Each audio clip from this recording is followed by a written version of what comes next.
What's this for? What? What's this for? So my games room. Yeah, what's in there? Money. Money, money, money. And what do you use the money for? What do you use the money for? Games room. Games room when we go caravanning. He's got all of his money in there. What are you doing? Getting cups. Cups for what? The ants. Oh, there's ants? Oh, God. Seriously? That is what truck. You're going to trap the ants.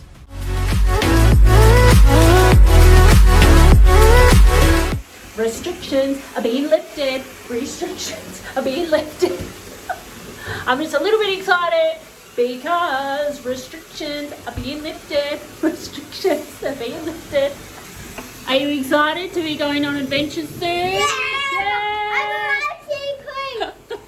Bye! The whole car, bye! Hopefully soon we'll be back on the road. Woo! Can go and see Connie one day. Yes, we can go see everyone.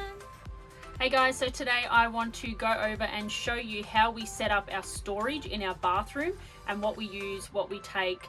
We kept it really, really minimal. We don't need much, so we don't have a lot to store. So I'll take you through firstly. The top cupboard is for Josh. Obviously just his deodorant and perfume, colognes, I should say. Then we have the sink, just some hand wash, toothbrushes for the kids, and then down in the bottom one I have got just all the shampoo, conditioner, creams for the kids. We stocked up. We've got a lot of toothpaste and stuff in here as well, just in case we can't get to a shop, which I do advise you do because a lot of places don't stock certain creams and stuff, so stock up when you can. Then we have the toilet chemicals down beside the toilet, and a little handy step for Riley so he can step up onto the toilet easily. We've got 4 hooks for towels. We don't use them a lot.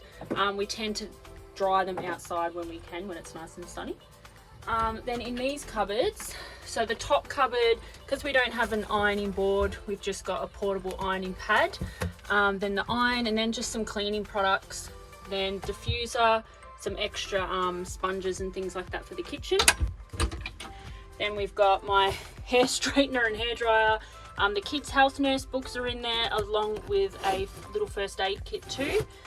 Then some turmeric soap, amazing soap. Some pseudo cream, extra creams and things for Chloe, you know, nappy bags, wipes, all of that kind of stuff we store in there. And now the shower, very, very basic. We just have a few suction holders from Kmart as well. Really minimal in there. As I said, we tried to not take it too much, especially because of the weights and stuff of the caravan. So yeah, I hope that helps. If you have any questions, just let us know.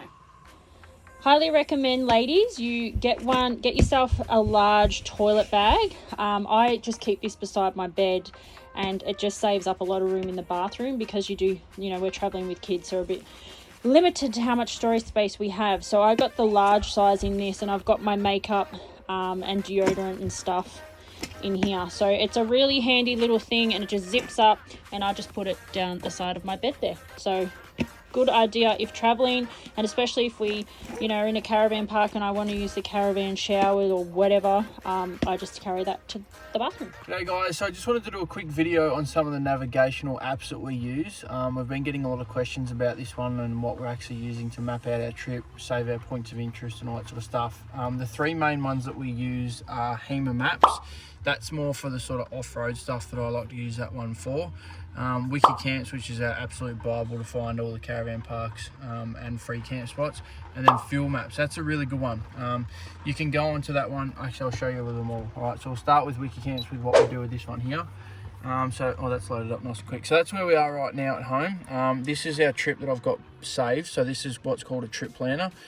This is the trip that we got to do before everything got closed down and we came back home. So we did a bit of touring around Victoria, and then obviously along the Great Ocean Road up to Adelaide. Now, one of the best things about this, I'll just go back to where we are, what they're really good for. To say you're in Ballarat, which we are now, and you had no idea what was around you, I'll just exit that trip planner for a moment. Just let that load. You can go on there and you can sort of find free camp spots or you can find you know, caravan parks that are close to you. So just by using these pins, you can see there's a caravan park here, so I'll just click on that just to show you how it works. Shady Acres Caravan Park. So if you wanted more information, you can go into that one there. You can click on that. It will bring up a bit more information. It's got photos of the people may have uploaded. There might not be any in there. Oh yeah, there's a few.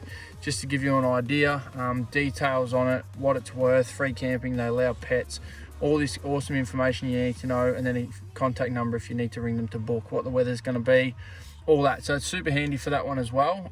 That's the caravan parks. So if I just get out of that one, if I can.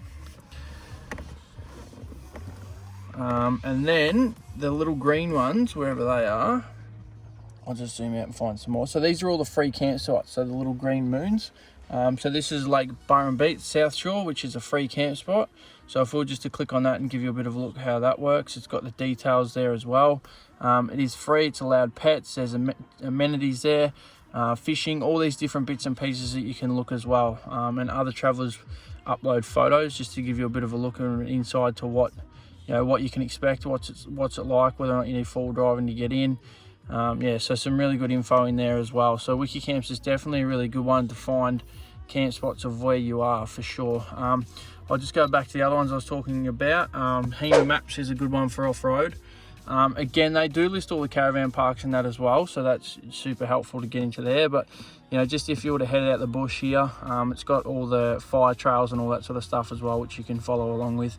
Again, like Wikicamps, it's got free camp spots, things like that. I won't go into it too much. And the last one is the fuel maps. This one's really good because what it'll do is it will show you where all the petrol stations are that are close to you. It does have distance to where they are. So if you're, you know, if you say you've got 300 k's left of traveling to do, and you need a fuel stop before then, this will actually show you, you know, how far away these petrol stations are, and it does have their prices. They are fairly accurate, but at the same time, sometimes we have rocked up and have been a different price. But you know, at the end of the day, it gives you an indication of what they are. So while this loads up, I haven't been into this one for a while. Because it's had its update. Well, I only updated this the other day, so you got to allow where you are. We'll just zoom in here, and I'll just zoom out just to give you a quick look. So there's all the petrol stations around where we are at the moment. You know, you can see there the prices. So just to give you an idea, I'm pretty sure that this is set on unleaded. I've got to change that over to diesel. This has done this since I've updated it, but yeah, it just gives you an idea of where it is, how far away it is, and you know, like for stuff like that. Also tracks a logbook in here as well, so you can put down your kilometers per 100. You can put down how much you've spent for your trip, what day it was you filled up, all that sort of stuff as well. So it helps log your trip. So by the time you do your lap of Australia and get back, you'll know exactly how much you've spent on fuel, how many Ks you've done, and all that sort of stuff as well. So that's basically the three main apps that we use, obviously on the navigational gear in the head unit.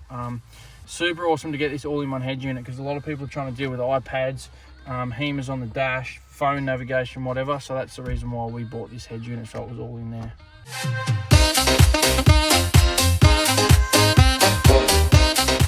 Happy Mother's Day to me. Off to get a Mother's Day breakfast from our favourite cafe again.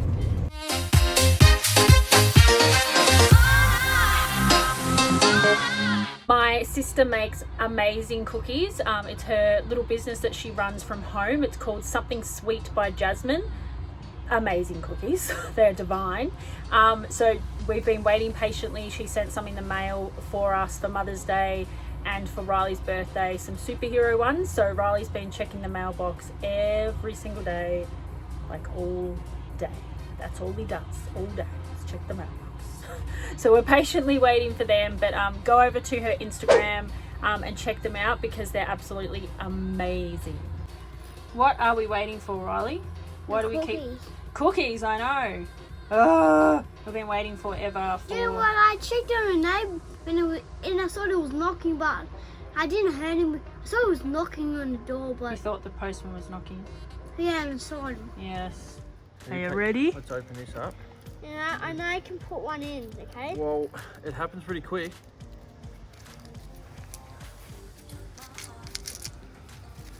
No, wait. Hold on to that for me. All right, because we've got to be quick. Yeah. All right, yeah, ready to put one in. All right, go.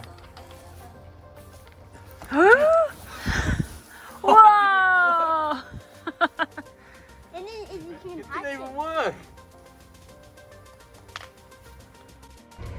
Thank you again for watching another episode. Make sure that you subscribe to never miss out on an episode or any video that we pop up on our channel. We hope that you're enjoying all the extra videos that we have added recently, and hopefully, fingers crossed, we are off traveling again soon.